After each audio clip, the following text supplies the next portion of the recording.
Country, Honda CR-V, gasoline engine, automatic transmission, walang ka-issue-issue, swerte makakabili nito, hindi na natin papatagalin, eto, kilatisin nyo na!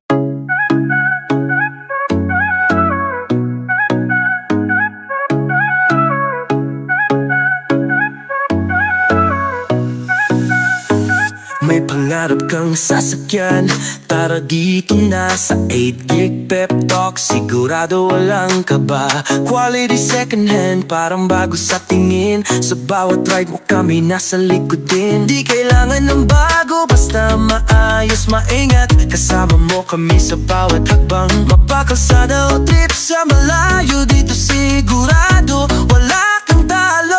Sa 8 Gig Pep Talk, ang ride may safe at ganda. Basta ipanalo ka. May tiwala, may kalidad, garantisado yan. Dito ka na, di ka magsisisi kailanman.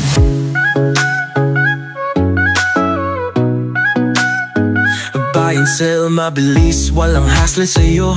Magtiwala lang kami na ang bahala rito. Ang bawat gulong may kasamang kwento. Sa bawat benta't bili, may panibagong biyento. Di kailangan ng bago, basta maayos, maingat. Kasama mo kami sa bawat hakbang. Mapakalsada o trip sa malayo, dito sigurado walang talo. Good morning, good afternoon, good evening. Anong oras niyo ako napapanood? Isang mapagpalang araw sa ating lahat. And it's me, of course, your car guy, 8 Gig Pep Talk. May pangarap kang sasakyan, tara dito na sa 8 Gig Pep Talk. Sigurado walang kaba, quality second hand, parang bago sa tingin. Sa bawat ride mo kami nasa likod din. Di kailangan ng bago. Ayan, on today's vlog, ayan, bagong-bago, kadarating, mainit-init ang ating napakagandang 2003 Honda CR-V automatic transmission, gasoline engine. Ayan, so ito yung bago nating unit. At syempre nandito pa rin si natin, Mitsubishi Adventure. Kaya lang medyo may hihimasin pa tayo dyan. Pero kung yung mga adventure lover natin dyan is always welcome naman. Puntahan nyo ako rito, pag-usapan natin yung presyo.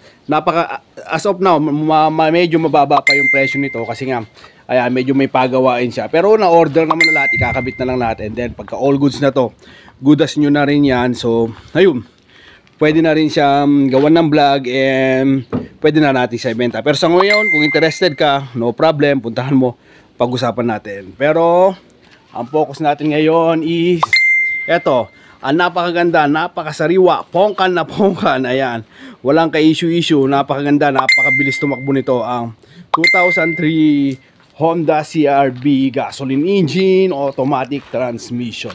Ayan, umpisahan na natin sa harap. Ayan, wala naman siyang mga nilagay na mga accessories, pero ayan, bukod yan sa dalawang napakaliwanag na dalawang fog light, working din yung dalawang fog light niya. Tapos yung mga ilaw niya, all goods naman. And then yung top load, ayan, meron siyang top load. At syempre itong hindi nawawalang rain gutter. So ayan, yan lang yung mga accessories na dinagdag niya. Kaya lang, ang maganda rito sa sasakyan na ito is, ayan, kitang-kita nyo na ma'am, makinis na makinis, walang masyadong mga scratch. Actually, wala siyang scratches. Unlike, yan, yung mga normal na ganyan na lang talaga. Yan lang may scratches niya. Pero dyan, napakaganda, napakaayos, napakakinis nitong sasakyan. So, yung paint niya siguro 9 out of 10 sa napakaganda. May mga konti mga lang siya, pero hindi na siya ganun na, hindi naman na siya ganun, tolerable siya kung bagay sa iisipin natin. So, ayun, tignan natin sa loob kung ngayon, ito na yung labas niya. Ay, ito pa pala, yung gulong. Siyempre, ang paborito nating lahat, ayan. Ang gulong nito is manufactured date niya is 2022. Pare-parehas yan. Thunder. So, ganun. Apat to. Apat, ayan. Thunder dem 2022 rin to. Ibig sabihin, apat tong gulong niya sabay-sabay. Ayan, ganyan kakapal naman yan. So, ayan. 2022 yung manufactured date niya, week 30, year 2022 yung gulong niya, apat yan, pare-parehas.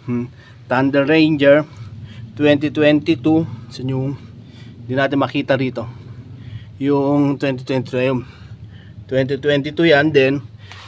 Same din dito. Ayan, Thunder, ayan, Ranger. So yun, yan yung kagandahan naman niya. Apat na sabay-sabay binili. So ibig sabihin, kung ganong pudpud ng bawat isa niyan, pare-parehas, maayos na maayos. So ibig sabihin nito, walang kakabig-kabig, walang ka-issue-issue, napakaganda, pang ilalim, sa manibela, sa lahat. Gaya nga na sinabi ko, is napakaganda siya. Napakakinis pa yan. Tapos sama mo na rin to, itong napakaganda niya inilagay na, ayan, top load. Kikita nyo rin sa, ayan, dyan sa taas, same lang din. Napakakinis, napakaayos. So ayan. Ayan yung dito sa labas. So ayun, buksan, gaya na sinabi ko, ayan yung na dito sa view niya, dito sa labas. So tara, tingnan natin sa loob. Ito yung sasakyan niya, keyless entry na rin. Ayan. So isang pindot, yun, bubukas, isang pindot, sasara. So ayun, kung hanggang ngayon nanonood ka, baka pwede mo i-comment kung taga saan ka, nang sa ganun naman malaman natin kung hanggang saan nakarating ang ating napakagandang video. So ayun, pagkabukas mo, since keyless siya, ayan, tatambad sa'yo ayun yung mga all power control nya, power window. Ayan, ito yung sinasabi kong control. Ayan, ito ng mga fog light. Ayan, yung manibela, napakaganda, napakinis. Dashboard, ayan, sobrang nest pakik. Yung mga sidings, yung mga, ayan, sa taas, ceiling, napaka-goods, napakaganda. Ayan, ayan yung mga ano, normal lang din, pero ang kagandahan nito, sobrang, yung gaya na sinabi ko, sobrang saliwa sa loob. At hindi lang yung pagpasok mo 100%. Pagka sinabi nilang mabaho, babalik ko yung pera nyo, triple ko yung pera nyo. Sobrang bango, ibig sabihin alagang-alaga talaga to. As in, wala ka talaga masabi. Dito, kung gaano kaganda yung labas niya, ganun din kaganda dito sa loob niya. So ayun, ito yung sasakyan. Ayan. So automatic siya, dinagdag niya lang ito. Ayan. So touchscreen na rin siya, with kasama niya yung remote, working yung remote. Ayan. Ayan, napakalamig dun yung aircon. Gaya nga na sinabi ko, kung sakasakali nga drenay mo to, hindi mo nagustuhan yung aircon, kung magkano ko binibenta to, isusoli ko na lang yung pera nyo, dodoblehin ko pa pagka sinabi nyo talaga. Yung legit talaga na magrereklamo kayo na mainit. Tapos working naman na ng mga lights niya. Ayan, working naman. Same lang. Same lang, di ewan ko na kung yan. Yan yung lights niya. Ayan.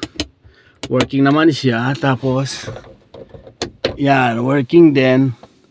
Ayan, working din yung lights niya dyan sa likod. Kahit dun sa may likod, damandang dulo, is working din. At siya nga pala, ito ay